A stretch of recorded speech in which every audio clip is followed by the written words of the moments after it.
జై భీమ్ 99 న్యూస్ కి స్వాగతం.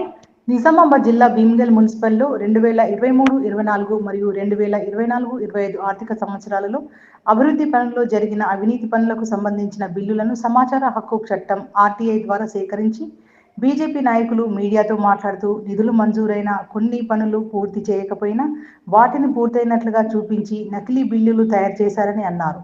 ముఖ్యంగా మున్సిపల్ చైర్మన్, వైస్ చైర్మన్, పలువురు కౌన్సిలర్లు, కాంట్రాక్టర్లు మరియు మున్సిపల్ ఏఈ కలిసి ఈ అవినీతికి పాల్పడినట్లు ప్రెస్ మీట్లో బీజేపీ నాయకులు ఆరోపించారు. భీమ్గల్ మున్సిపల్లో జరిగిన అవినీతిపై అధికారులు వెంటనే స్పందించి విచారణకు ఆదేశించాలని, అవినీతికి పాల్పడిన బాధ్యులపై కఠిన చర్యలు తీసుకోవాలని బీజేపీ పట్టణ అధ్యక్షులు కనికర మధు డిమాండ్ చేశారు. అలాగే కొంతమంది రాజకీయ నాయకులు కాంట్రాక్టర్లుగా మారి ఈ వ్యవస్థని దుర్వినియోగం చేయడంలో ముఖ్య పాత్ర పోషించినట్లు కనిపిస్తుందని ఆరోపించారు. దీనిపై జిల్లా collector, Bheemgal municipal special officer సమగ్ర విచారణ జరిపించి అవినీతి చేసిన వారిపై కఠిన చర్యలు తీసుకోవాలని డిమాండ్ చేశారు. లేని ఎడల పెద్ద ఎత్తున ఆందోళన కార్యక్రమం చేపడతామని బీజేపీ నాయకులు తెలిపారు. 1,93,15,200 రూపాయలకు సంబంధించినటువంటి ఫండింగ్లో మా అంచనా ప్రకారం అయితే, మేము తీసిన ఇన్ఫర్మేషన్ ప్రకారం అయితే సుమారు 90 లక్షల నుంచి వరకు ₹1,00,00,000 వరకు అవినీతి జరిగింది.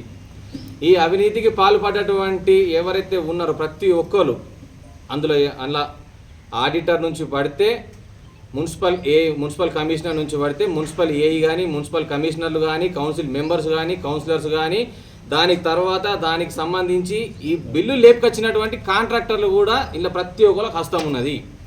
కావున వీళ్ళందరి పైన కలెక్టర్ గారు చర్య తీసుకొని అవసరమైతే ఈ దొంగ కాంట్రాక్టర్ల లైసెన్సులు రద్దు చేసి మున్సిపల్కు తగిన న్యాయం చేస్తారని చెప్పేసి అని మా భారతీయ జనతా పార్టీ పట్టణ శాఖ తరఫు నుంచి మేము రిక్వెస్ట్ చేస్తున్నాం. ఈ బిల్లులన్నింటినీ ప్రతి ఒక్కరు ఎవరైతే ఇన్వాల్వ్ అయ్యారో వాళ్ళందరి దగ్గర నుంచి ఒక్క రూపాయి అన్నా పైసా వదలకుండా కక్కిపిస్తారని చెప్పేసి అని దాన్ని కూడా మేము గట్టిగా బలంగా ఇక్కడ నుంచి కోరుకుంటున్నాము. అలాగే ఈ అవినీతికి పాల్పడ్డటువంటి ప్రతి ఒక్కరిని ఎవరిని కూడా న్యాయస్థానం వదిలిపెట్టకుండా ప్రతి ఒక్కరికి తగిన చర్యలు తీసుకొని వాళ్ళకు శిక్ష పడే విధంగా వాళ్ళకు శిక్షలు పడాల్సిందిగా మేము కోరుకుంటున్నాము.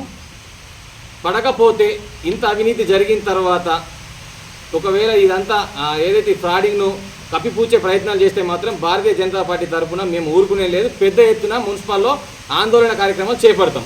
భారత్ మాతాకి.